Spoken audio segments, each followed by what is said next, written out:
Số 1 mình có từ thuyết phục. Thuyết phục này là mình đọc là thuyết, chữ này mình đọc là phục. U I E tà uyết, thờ uyết thuyết sắc thuyết. U I E tà uyết, thờ uyết thuyết sắc thuyết. U cờ úc vào úc phúc nắng phục. U cờ úc vào úc phúc nắng phục. Phục, phục, thuyết phục, thuyết phục. Thuyết phục có nghĩa là mình chốt mình trồi. Ví dụ một mình có: tôi không dễ thuyết phục anh ấy. Tôi không dễ thuyết phục anh ấy. Tôi không dễ thuyết phục anh ấy. Tôi không dễ thuyết phục anh ấy có nghĩa là nhóm mình nghĩ bình chốt bình cho quạt tề. Mình nghĩ có nghĩa là không dễ. Thuyết phục có nghĩa là bình chốt bình trồ. Và anh ấy là quạt tề nhá. Nhóm mình nghĩ bình trồ quạt tề. Ví dụ 2: tôi đã cố gắng thuyết phục cô ấy thay đổi quyết định. Tôi đã cố gắng thuyết phục cô ấy thay đổi quyết định. Chữ này mình đọc là quyết định. Quyết định. U I E tà ý và ý viết sắc viết. Quyết y nhà in đà in đinh nặng định. Quyết định. Quyết định. Tôi cố gắng thuyết phục cô ấy thay đổi quyết định. Mình này thá nhóm ban chia diêm mình cho chàng chia diêm mình này thá cố gắng thuyết phục mình này thá mình cho niếng ao plak đô có nghĩa là thay đổi. Plak đô có nghĩa là thay đổi. Chàng ca sầm rạch chật có nghĩa là quyết định. Chàng quyết định mình này thá ca sầm rạch chật. Nhóm ban chia diêm mình cho niếng ao plak đô ca sầm rạch chật. Ví dụ thứ 3: dù tôi đã giải thích rất rõ, tôi vẫn không thể thuyết phục được anh ấy đồng ý. Dù tôi đã giải thích rất rõ, tôi vẫn không thể thuyết phục được anh ấy đồng ý. Dù tôi đã giải thích rất rõ, tôi vẫn không thể thuyết phục được anh ấy đồng ý. Rồi câu này có nghĩa là tôi bay nhóm ban chia diêm dần bác có đòi và giải thích Mineta giải thích rất rõ là Mineta bùng dơ dần chữ ba và rất rõ Mineta dần chữ ba có nói nhóm nâu tai mình ai bình cho quát ao vô pro bàn tề chàng Mineta lại nít nâu tai mình ai là không thể vẫn không thể bên đây thắng nơ tai mình ai mình cho quát bàn tề chàng tu bay nhung ban mừng dơ dàng cho bạc có đòi nhúng nơ tai mình ác mình cho quát ao vô pro bàn tề. Ví dụ thứ 4: tôi không xin lỗi tôi phải đưa ra nhiều lý do hợp lý để thuyết phục bố mẹ rằng quyết định này thật sự phù hợp với tôi. Tôi phải đưa ra nhiều lý do hợp lý để thuyết phục bố mẹ rằng quyết định này thật sự phù hợp với tôi. Tôi phải đưa ra nhiều lý do hợp lý để thuyết phục bố mẹ rằng quyết định này thật sự phù hợp với tôi. Rồi câu này có nghĩa là nhóm trao lợt dột hạt phò và hạt phò ở đây có nghĩa là lý do bên này ta hạt phò và some hạt phò là hợp lý bên này ta some hạt phò bên này ta hợp lý chà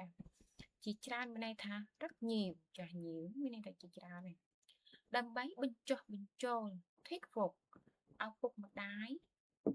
ha ca sầm rạch chết nít bất chiên xong srop sầm rạch nhom và xong srop Xong sót bên đây tha phù hợp với tôi xong sót xâmรับnhóm chàng xâmรับchất bên đây là quyết định chàng nhóm trao lợt vô hạt phò xong hạt phò chỉ tràn đâm bấy bên chôl ở bục mà đại thà ca xâmรับchất ní bích chia xong sót xâmรับnhóm chàng từ thứ hai mình có từ bối rối này mình đọc là bối rối ôi ôi bà ôi bối sắc bối bối bối dạ ôi rào ôi rối sắc rối rối rối xùm lên vì cuộc từng tí dạ bối rối dạ bối rối có nghĩa là trột bốt trột bò dạ ví dụ thứ nhất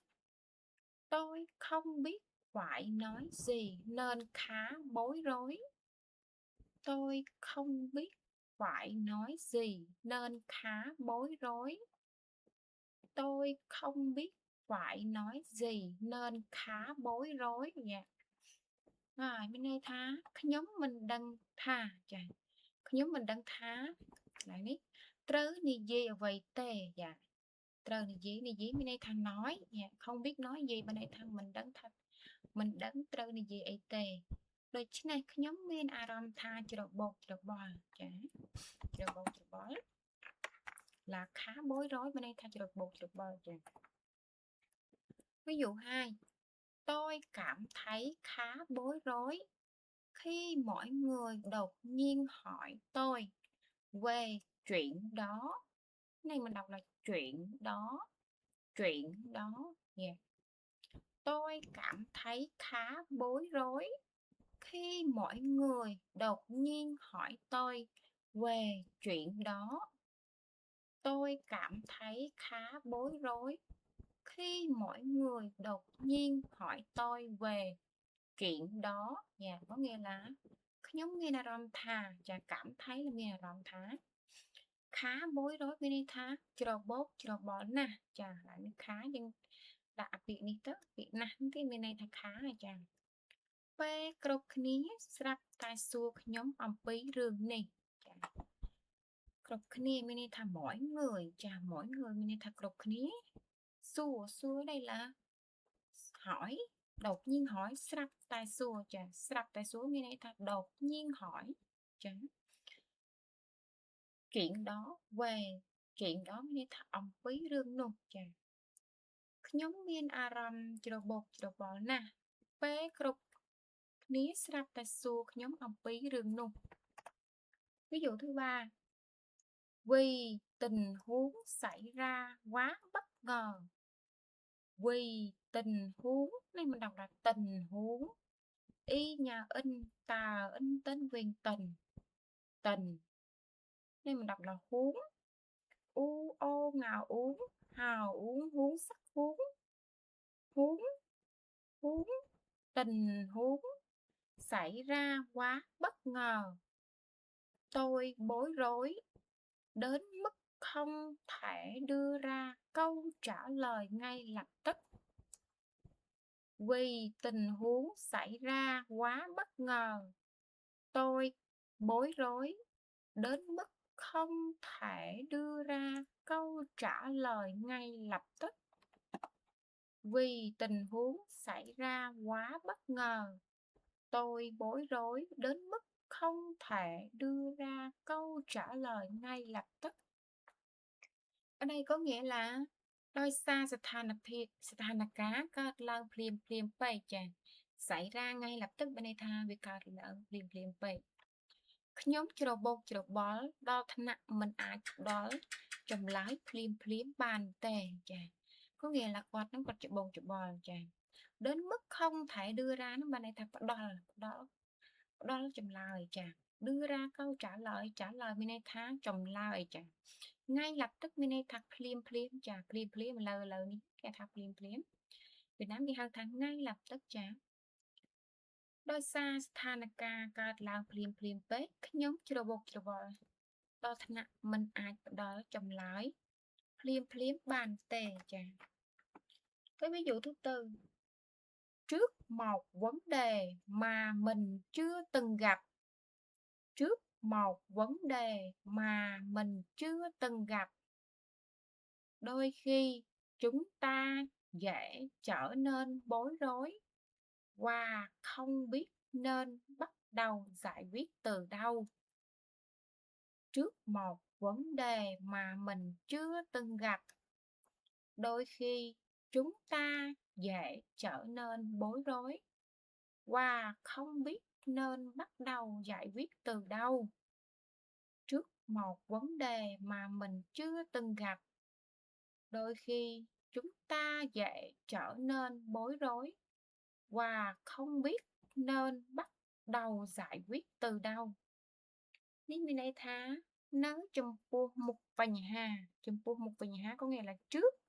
vấn đề ចាចំពោះមុខមានន័យថាtrước ចាvấn đềមានន័យថាបញ្ហាចាដែលយើងមិនធ្លាប់ជួបប្រទះចាchưa từng gặp có nghĩa làជួបប្រទះចាមិនធ្លាប់ជួបប្រទះពេលខ្លះយើងងាយនឹងមានអារម្មណ៍ច្របូកច្របល់ចាđôi khiមានន័យថាពេលខ្លះចាយើងមានន័យថាchúng ta dễ trở nên bối rốiមានន័យថាងាយនឹងមានអារម្មណ៍ច្របូកច្របល់ចាហើយមិនដឹងថាគួរចាប់ផ្ដើមដោះស្រាយពីណាទេមានន័យថា không biết nên bắt đầu giải quyết từ đâu ចាgiải quyếtមានន័យថាដោះស្រាយចាការដោះស្រាយចាtừ đâuមានន័យថាពីណាចានៅចំពោះមុខបញ្ហាដែលយើងមិនធ្លាប់ជួបប្រទះពេលខ្លះយើងងាយនឹងមានអារម្មណ៍ច្របូកច្របល់ហើយមិនដឹងថាគួរចាប់ផ្ដើមដោះស្រាយពីណាទេញ៉ាsố 3 mình có do dự chờ ôi giờ ư dư nặng dự do dự do dự mini tha stester cha stester cha ví dụ một mình có tôi vẫn còn do dự về quyết định này. Tôi vẫn còn do dự về quyết định này. Tôi vẫn còn do dự về quyết định này. Dạ có nghĩa là ខ្ញុំនៅតែស្ទាក់ស្ទើរចំពោះការសម្រេចចិត្តនេះចាយកយើងមានន័យថាស្ទាក់ស្ទើរquyết định មានន័យថាការសម្រេចចិត្តចាខ្ញុំនៅតែស្ទាក់ស្ទើរចំពោះការសម្រេចចិត្តនេះví dụ 2 cô ấy do dự vì sợ mình sẽ lựa chọn sai cô ấy do dự vì sợ mình sẽ lựa chọn sai cô ấy do dự vì sợ mình sẽ lựa chọn sai có nghĩa là niếng stester chà cô ấy mình ca thà niếng chà stester proof cái này là vì ខ្លាចថាខ្លួននឹងជ្រើសរើសខុសចាលឿចោមានន័យថាជ្រើសរើសចាខុសមានន័យថាសាយនេះស្ទាក់ស្ទើរព្រោះខ្លាចថាខ្លួននឹងជ្រើសរើសខុសចា ví dụ 3 mặc dù đã có cơ hội anh ấy vẫn do dự không dám thử vì thiếu tự tin mặc dù đã có cơ hội anh ấy vẫn do dự không dám thử vì thiếu tự tin mặc dù cái này mình đọc là mặc dù đã có cơ hội anh ấy vẫn do dự không dám thử vì thiếu tự tin នេះមានន័យថាទោះបីមានឱកាសក៏ដោយ mặc dù មានន័យថាទោះបីចាទោះបីlà mặc dù có cơ hộiមានន័យថាឱកាសចាcó cơ hộiមានន័យថាមានឱកាសគាត់នៅតែ anh ấy vẫn គាត់នៅតែ là anh ấy vẫn ចា stester là do dự ចា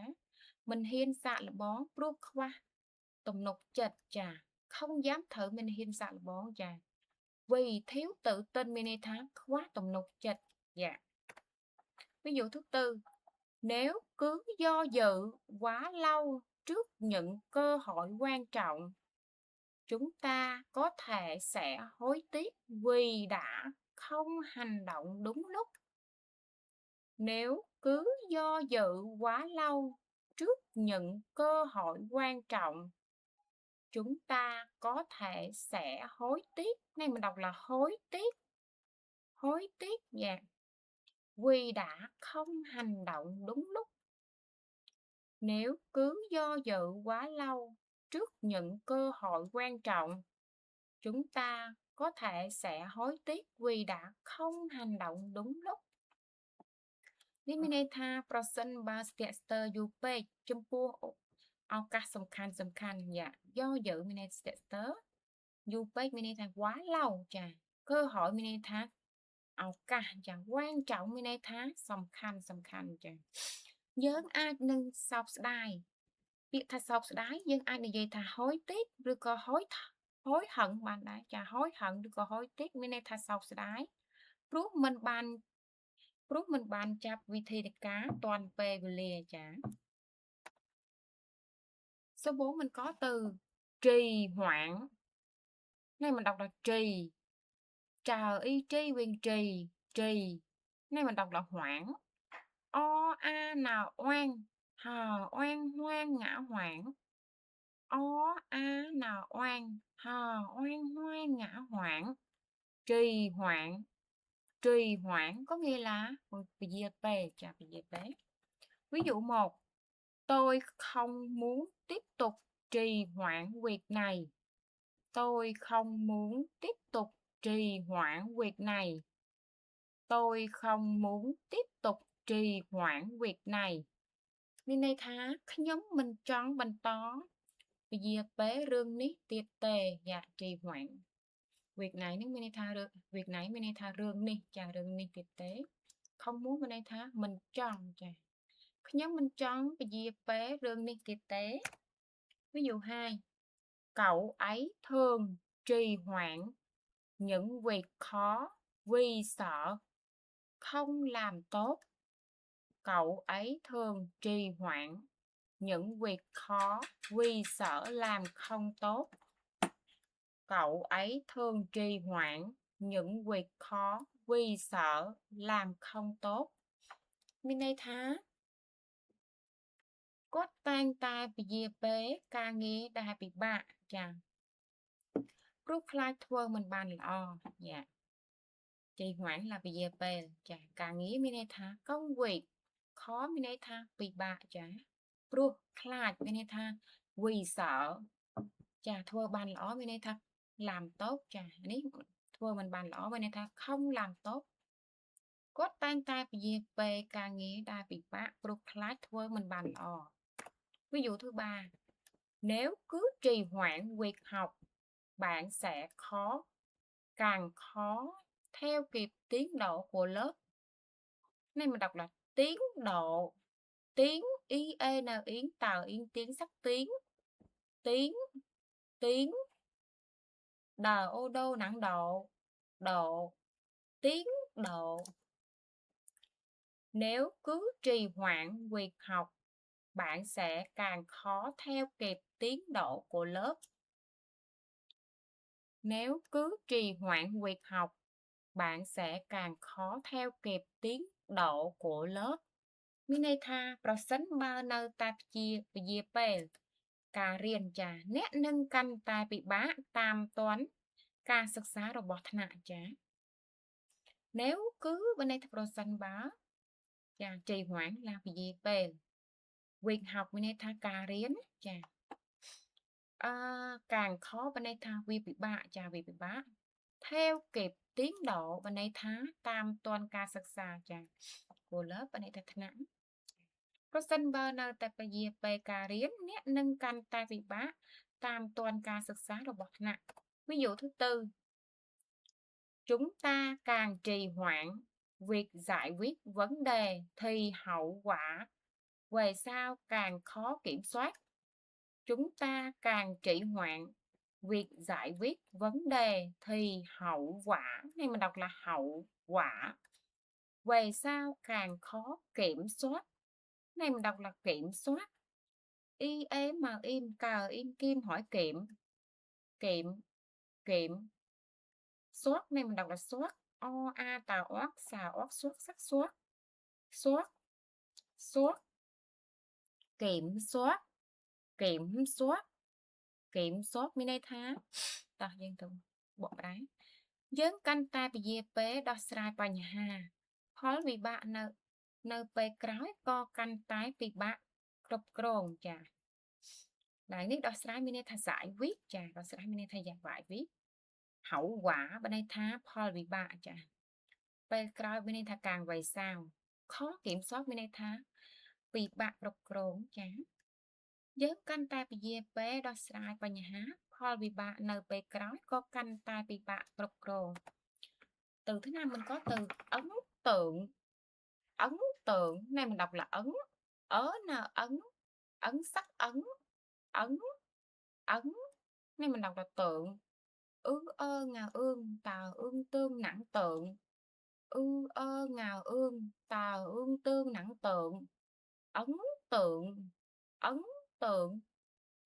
ấn tượng Minetha trong nạp rom ví dụ 1 buổi học đầu tiên để lại cho tôi nhiều ấn tượng buổi học đầu tiên để lại cho tôi nhiều ấn tượng buổi học đầu tiên để lại cho tôi nhiều ấn tượng Minetha nếu ngay riêng đồng bồn chà buổi học đầu tiên Minetha hay riêng đồng bồn bên so tục nếu trong nạp rõm chỉ trán sầm rạp nhung bên so tục nếu Minetha để lại chà ấn tượng Minetha trong nạp rõm chỉ trán là nhiều sầm rạp nhóm là cho tôi chà lại nếu dân đầu tôi vinh đó mà mình này bro chơi chà nâu ngay riêng đồng bốn ban bên so tục trong nạp rõm chỉ trán sầm rạp nhung ví dụ 2 cách cô ấy giao tiếp khiến tôi có ấn tượng rất tốt cách cô ấy giao tiếp khiến tôi có ấn tượng rất tốt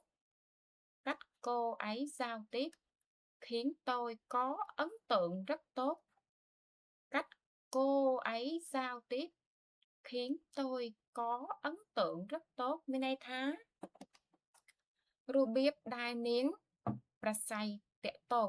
tôn là giao tiếp thua ai nhóm viên chụp nạp rõm lọ nè chà khiến tôi nó là thua áo ấy chà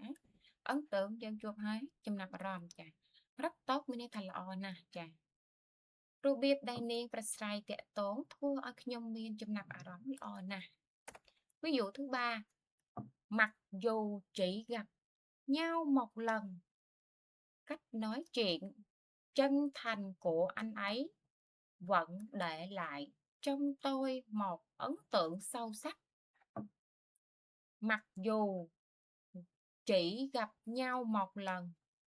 cách nói chuyện chân thành của anh ấy vẫn để lại cho tôi trong tôi một ấn tượng sâu sắc mặc dù chỉ gặp nhau một lần cách nói chuyện chân thành của anh ấy vẫn để lại trong tôi một ấn tượng sâu sắc Minetha tú bay phụ dưỡng ban chụp kia tại một đòn trà chụp kia tại một đòn trà lại nít một đón gặp nhau một lần trà đôi đồ biệt này dí đôi smart strong là Minetha chân thành này dí smart strong là nói chuyện chân thành trà robot quạt là của anh ấy đó nếu ta bên so túc trong nạp rõm dáng chiều chớ nơi nóng chết nhông chà trong nạp rõm là ấn tượng chà lại để lại ấn tượng Minetha bên so chà để lại Minetha bên so túc nơi chà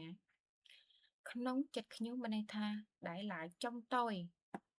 Minetha trong tôi đó là nơi nóng chết nhông mà chà tú bay phụ dưỡng ban chụp khí tai mà đòn có đôi Rubib này gì đòi smart strong robot quát nơi tai bên so túc nâu trong nạp rõm giang chiều chớ nơi nóng chết nhông ví dụ 4 không phải vẻ ngoài làm tôi ấn tượng nhất không phải vẻ ngoài này mình đọc là vẻ ngoài vào ewe hỏi vẻ vào ewe hỏi vẻ vẻ ngoài vẻ ngoài làm tôi ấn tượng nhất mà chính là cách anh ấy đối xử với người khác bằng sự tôn trọng và chân thành, không phải vẻ ngoài làm tôi ấn tượng nhất, mà chính là cách anh ấy đối xử với người khác bằng sự tôn trọng và chân thành, không phải vẻ ngoài làm tôi ấn tượng nhất, mà chính là cách anh ấy đối xử với người khác bằng sự tôn trọng và chân thành. Mình này tha mình menรูปរាងកាយខាងក្រៅចារូបរាងកាយខាងក្រៅនោះវៀតណាមគេហៅថាแหวงngoàiចាแหวงngoàiធ្វើឲ្យខ្ញុំមានចំណាប់អារម្មណ៍ធ្វើឲ្យខ្ញុំមានន័យថាlàm tôi ឬក៏ làm cho tôi ចាចំណាប់អារម្មណ៍មានន័យថាấn tượngបំផុតមានន័យថាញឹកចាបំផុតមានន័យថាញឹកប៉ុន្តែគឺរបៀបដែលគាត់ប្រព្រឹត្តចំពោះអ្នកដទៃដោយការគោរពចាការគោរពនឹងមានន័យថាtôn trọngចានិងភាពស្មោះត្រង់មានន័យថាchân thànhចាចាមិនមែនរូបរាងខាងក្រៅដែលធ្វើឲ្យខ្ញុំមានចំណាប់អារម្មណ៍បំផុតមិនមែនរូបរាងខាងក្រៅទេ